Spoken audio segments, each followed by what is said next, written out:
오늘 함께 묵상할 말씀은 디모데전서 1장 12절에서 20절까지 말씀입니다.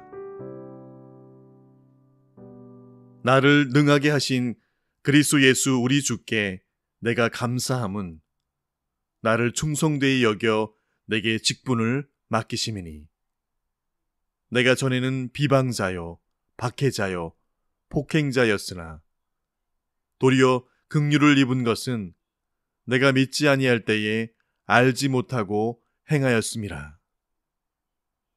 우리 주의 은혜가 그리스도 예수 안에 있는 믿음과 사랑과 함께 넘치도록 풍성하였도다. 미쁘다 모든 사람이 받을 만한 이 말이여. 그리스도 예수께서 죄인을 구원하시려고 세상에 임하셨다 하였도다. 죄인 중에 내가 괴순이라. 그러나 내가 긍휼을 입은 까닭은 예수 그리스도께서 내게 먼저 일체 오래 참으심을 보이사 후에 주를 믿어 영생 얻는 자들에게 본이 되게 하려 하심이라. 영원하신 왕 곧 썩지 아니하고 보이지 아니하고 홀로 하나이신 하나님께 존귀와 영광이 영원 무궁하도록 있을지어다. 아멘. 아들 디모데야, 내가 네게 이 교훈으로서 명하노니 전에 너를 지도한 예언을 따라 그것으로 선한 싸움을 싸우며 믿음과 착한 양심을 가지라. 어떤 이들은 이 양심을 버렸고 그 믿음에 관하여는 파선하였느니라. 그 가운데 후메네오와 알렉산더가 있으니 내가 사탄에게 내준 것은 그들로 훈계를 받아 신성을 모독하지 못하게 하려 함이라. 아멘. 개구리 올챙이적 생각을 못한다라는 말이 있죠. 자신이 지금 이만큼 자라서 지금의 위치와 때로는 명성과 부를 취하고 누릴 수 있는 것이 그저 자신이 잘나고 능력 있고 노력하였기 때문이라는 자긍심과 교만함으로 인해 정작 어려운 시기에 지금 자신을 있게 한 은혜를 망각한 일을 빗대어 말하는 것이기도 하지요. 그러나 오늘 바울은 자신이 지금 그 어떤 은혜로 이 부르심의 자리에 서 있는지를 그 누구보다도 잘 알고 마치 그것을 잊을까 망각할까 노심초사하듯 그래서 그리스도 안에 있기 전 자신과 그리스도 안에 거한 지금의 자신을 살피며 이것이 은혜로다라는 감사로 매일이 다시 주님을 노래하는 새로운 삶을 살아가고 있음을 고백하고 있습니다.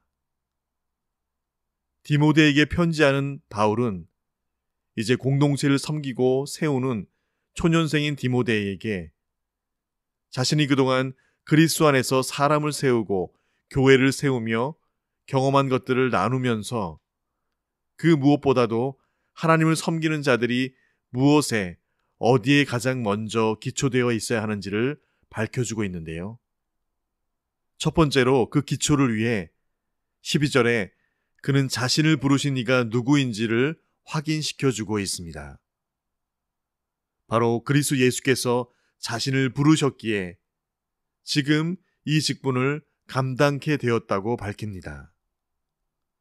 더하여 바울은 그 그리스도께서 자신을 특별히 충성되이 여기셔서 이 귀한 직분을 맡겨주신 것에 감사하다라고 그리 고백합니다. 왜 그가 매일 하나님께 감사의 노래를 부를 수 있는지, 심지어 그가 감옥에서조차도 기뻐하라, 감사하라, 기도하라라고 외칠 수 있었는지를 오늘 그의 고백을 통해서 다시금 듣게 됩니다.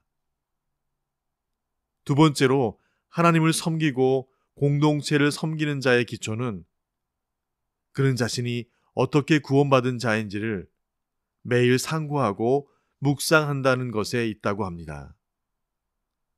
13절의 바울은 이전 그리스도 밖의 자신을 이렇게 표현합니다. 내가 전에는 비방자요, 박해자요, 폭행자였다.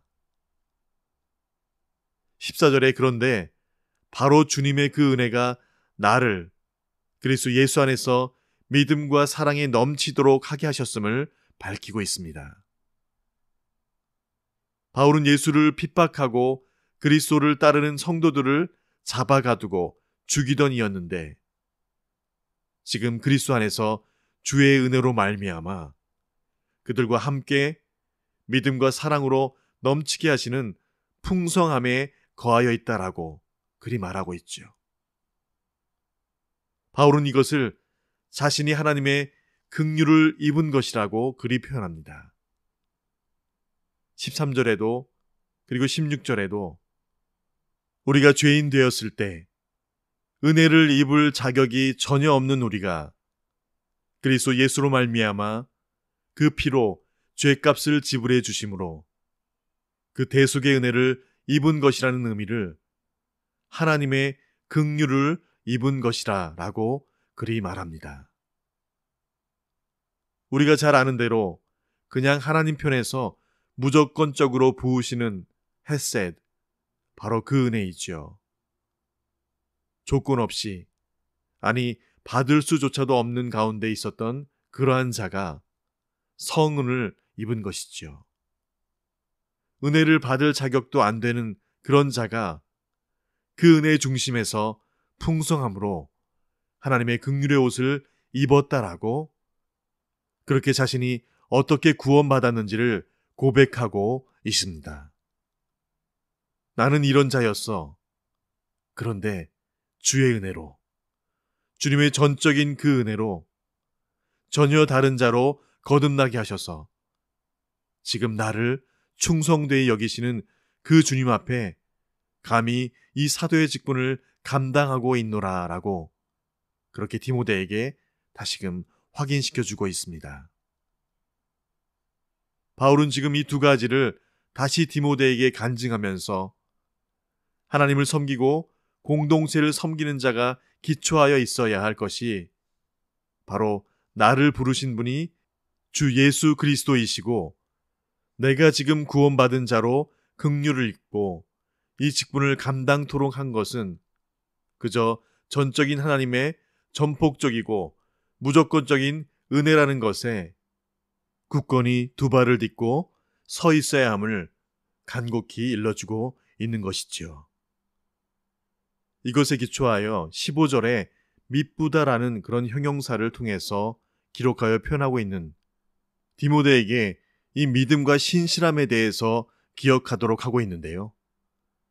이 짧은 편지에 이 미쁘다라는 말을 무려 10번 이상 사용하기도 하고 믿음과 신실함이라는 유사 동적어를 무려 18번이나 반복할 정도로 표현한 그 이유는 하나님께서 죄인된 우리를 구원하시고 변치 않으시는 그 신실함으로 당신의 백성을 살피시고 보호하시는 은혜로 계신 것처럼 우리 믿는 자들 역시 동일하게 변함없는 신실함으로 서 있을 것을 그렇게 확실하게 권면해 주기 위함임을 발견하게 됩니다.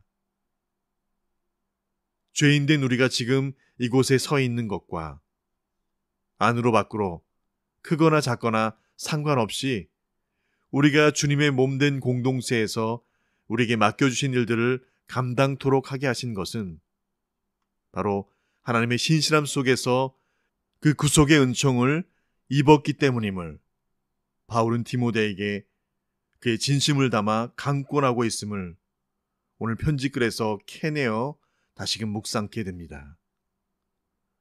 그렇습니다. 나는 아무것도 아닌데 죄에서 구원받을 자격도 없었던 자인데 더하여 오늘도 우주를 운행하시며 주관하시고 섭리하시는 하나님, 구속사를 완성하시기 위해서 처음과 나중이 되신 그 주님께서 그 구속사의 한가운데 지금 주 2021년 11월 17일을 지나는 우리에게 오늘 바울이 표현한 대로 나를 충성되이 여겨 내게 직분을 맡겨주신 것은 그저 주께서 긍휼을 입게 하신 것임을 고백하지 않을 수 없습니다. 18절로 20절까지는 다시 한번 자신의 간증 속에 담겨진 그 의미와 바울의 진정성을 담은 마음을 정리해주며 권면하고 있는데요. 18절에는 믿음의 선한 싸움을 싸우기 위해 전에 너를 지도한 예언을 끝까지 잘 따를 것을 권합니다. 바울이 전에 디모데를 지도한 예언, 그것이 무엇인지는 정확히 알 수 없지만 분명한 것은 하나님의 말씀에 기초한 바른 복음이 그것이고 그 중심에 예수 그리스도께서 일하시도록 하신 것임을 우리는 잘 압니다. 19절에는 그 선한 싸움을 싸우도록 믿음과 착한 양심을 가지라고 권합니다. 디모데가 섬기고 세우고 함께 해야 할 공동체. 이 에베소 교회는 실로 미혹하는 가르침과 거짓 교사들로 복음이 흐려지고 허탄한 논쟁과 신랄한 말다툼이 난무하던 바로 그런 곳이었지요. 이곳에서 성도들을 가르치고 이끌어야 할 디모데에게 가장 필요한 것은 훌륭한 언변도 아니고 탁월한 리더십만이 아니라 오늘 바울이 간증하고 고백한 것처럼 우리 각자가 그리스도 안에 거하기 전과 밖에 누구였는가, 그리고 그 어떤 은혜를 입은 자들인가. 그러므로 오늘도 우리 안에서 일하시는 바른 복음의 원리를 더 정확하고 분명하게 깨닫고 이를 온전하게 전하는 것이 그 무엇보다도 가장 중요한 것이었기에, 그래서 바울은 다시 내 아들 디모데야, 참 믿음 안에서 아들 된 그 디모데의 이름을 부르며 당부하고 또 당부하고 있음을 살피게 됩니다. 19절로 20절에 바울이 표현한 대로 믿는 자들이 바른 복음과 말씀에 거하여 증거하는 것이 아니라면 결국 많은 말과 시간이 소요된다 할지라도 성경 안에 주신 진리 아닌 것들로 목소리를 높이다가 결국 변론과 혼란만을 가중시키고 진리 아닌 것으로 서로 다른만을 확인하다 결국 흩어지고 찢어지게 되는 그러한 이들. 오늘 바울의 표현대로 이들은 이 양심을 버렸고 그 믿음에 관하여는 파선한 자들이라고 말한 이들이 바로 그러한 이들이죠. 후메네오와 알렉산더가 그들이고 결국 그들을 사단에게 내어주어 더 훈계를 받고 신성모독하지 못하게 하겠다라고 바울은 그리 밝히고 있습니다. 오늘 말씀을 묵상하면서 우리 믿는 자들에게도 디모데와 같이 우리 각자에게 막혀진 직분들이 있음을 기억하게 됩니다. 가정에서 아빠로, 엄마로, 자녀의 위치에서, 일터에서, 우리 공동체에서 우리 각자는 크고 작은 저마다의 분량으로 하나님을 섬기고 공동체를 섬기는 일들에 세워져 있습니다. 그런데 우리는 지난 죄인이었을 때와 그리스도 밖에 있었을 때의 우리를 망각한 채 때로는 우리에게 맡겨주신 자녀와 가정과 일터에서의 책임과 의무, 더 나아가 공동체를 위해 하나님 나라를 위한 일들에 너무 우리 개인적인 많은 이유들과 변론들이 난무하여 있지는 않은지, 내가 어떻게 구원받았고 지금 서 있는 것이 얼마나 큰 긍휼을 입은 것인지를 우리가 기억한다면 우리 심령에 자녀들을 살피다가 가정의 대소사를 감당하다가 공동체에서 수고와 섬김을 감당하다가 그것이 어느 순간 짐과 부담으로 다가올 때에 오늘 바울의 표현대로 양심을 버리고 믿음에 관하여는 파선한 자와 같은 모습을 드러내고 있지는 않은지. 그러나 그러할수록 주신 이하로도 오늘 바울이 고백한 것처럼 매일 그렇게 우리 자신을 살피며 날마다 우리에게 긍휼의 옷을 입히시는 그 하나님께 감사의 고백으로 더 가까이 나아가시는 그런 저와 여러분 다 되어주시기를 간절히 축원드립니다. 주신 말씀 기억하며 함께 기도하시겠습니다. 태초에 말씀이 계시니라. 이 말씀이 하나님과 함께 계셨으니 이 말씀은 곧 하나님이시니라. 그가 태초에 하나님과 함께 계셨고 만물이 그로 말미암아 지은 바 되었으니 지은 것이 하나도 그가 없이는 된 것이 없느니라. 너희가 그 은혜를 인하여 믿음으로 말미암아 구원을 얻었나니 이것이 너희에게서 난 것이 아니요 하나님의 선물이라. 아멘. 아버지 하나님, 내가 어떻게 구원의 은혜를 입은 자인지, 내가 어떻게 하나님의 그 은혜의 긍휼의 옷을 입은 자인지를 날마다 상고하고 묵상하게 하여 주셔서 내가 자고할 때마다, 내가 낙심하고 실족할 때마다 그 구원의 긍휼의 은혜가 새 힘이 되게 하여 주시옵소서. 다시 주님을 노래하며 감사의 제사를 드리는 그런 자의 반열에서 오늘도 신실함으로 주님을 예배하는 자로 서게 하여 주시옵소서. 내게 지금 주시고 허락한 것들이 그저 모두 뒤돌아보면 은혜인 것을 매일매일 날마다 깨닫게 하여 주셔서 불평, 불만과 환멸 가득한 세상에 감사 찬송 고백이 가득하도록 우리를 그렇게 복의 통로 삼아 주시옵소서. 값없이 주신 은혜, 그러나 억만금을 주고도 갚을 수 없는 그 은혜의 값어치가 되게 하신 우리 구주 예수님의 이름으로 기도합니다. 아멘.